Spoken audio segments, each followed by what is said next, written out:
ನಮ್ಮ metro parking ನಲ್ಲಿ ಮಹಾ ಮಹೋತ್ಸವ ಆಗ್ತಾ ಇದೆ ಅನ್ನುವಂತಹ ವಿಚಾರ ರಿಪಬ್ಲಿಕ್ ಕನ್ನಡ ಸ್ವತಃ ಈ ಬಗ್ಗೆ ರಿಯಾಲಿಟಿ ಚೆಕ್ ನಡೆಸಿದೆ. ಯಾವ ರೀತಿ ಜನರಿಗೆ ಮೋಸ ಮಾಡಲಾಗ್ತಾ ಇದೆ ಅನ್ನುವಂತಹ ವಿಚಾರಕ್ಕೆ ಸಂಬಂಧಪಟ್ಟಂತೆ ನಿಗದಿಯಾಗಿದ್ದೆ ಒಂದು ದರ, ವಸೂಲಿನೇ ಮತ್ತೊಂದು ದರ.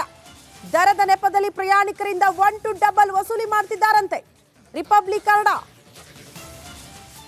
ಈ ಬಗ್ಗೆ ರಿಯಾಲಿಟಿ ಚೆಕ್ ಮಾಡಿದೆ. ದ್ವಿಚಕ್ರ ವಾಹನ 4 ವೀಲರ್ ಪಾರ್ಕ್ ಮಾಡಿ ರಿಯಾಲಿಟಿ ಚೆಕ್ ಮಾಡಿರೋದು ರಿಪಬ್ಲಿಕ್ ಕನ್ನಡ. ಕೇಳಿದ್ರೆ ಮಾತ್ರ ರಶೀದಿ ಕೊಡ್ತಾರೆ, ಕೇಳದಿದ್ರೆ ಕೇಳಿದಷ್ಟು ಹಣ ಕೊಡಬೇಕಂತೆ. National college Nayanahalli metro station ನಲ್ಲೂ ಕೂಡ ಇದೇ ರೀತಿಯ ಪರಿಸ್ಥಿತಿ. ಯಾವ ಮೆಟ್ರೋ ನಿಲ್ದಾಣದಲ್ಲಿ ಪಾರ್ಕಿಂಗ್ ರೇಟ್ ನಿಗದಿ ಇಲ್ಲ. 1 to 2 ರಶೀದಿ ಬೇಕು ಅಂದ್ರೆ ಒಂದು ರೇಟ್, ರಶೀದಿ ಬೇಡ ಅಂದ್ರೆ ಮತ್ತೊಂದು ರೇಟ್ ನಿಗದಿ ಮಾಡ್ತಿದ್ದಾರಂತೆ ಸಿಬ್ಬಂದಿ.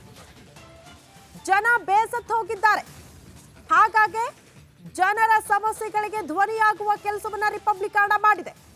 ಯಾವ ರೀತಿ ಮೋಸ ಆಗ್ತಾ ಇದೆ ನಮ್ಮ ಮೆಟ್ರೋ ಪಾರ್ಕಿಂಗ್ ನಲ್ಲಿ ಅನ್ನೋದ್ರ ಬಗ್ಗೆ ಸ್ವತಃ ವಾಹನಗಳನ್ನ ಪಾರ್ಕ್ ಮಾಡೋ ಮೂಲಕ ರಿಪಬ್ಲಿಕ್ ಕನ್ನಡ ರಿಯಾಲಿಟಿ ಚೆಕ್ ನಡೆಸಿರೋದು.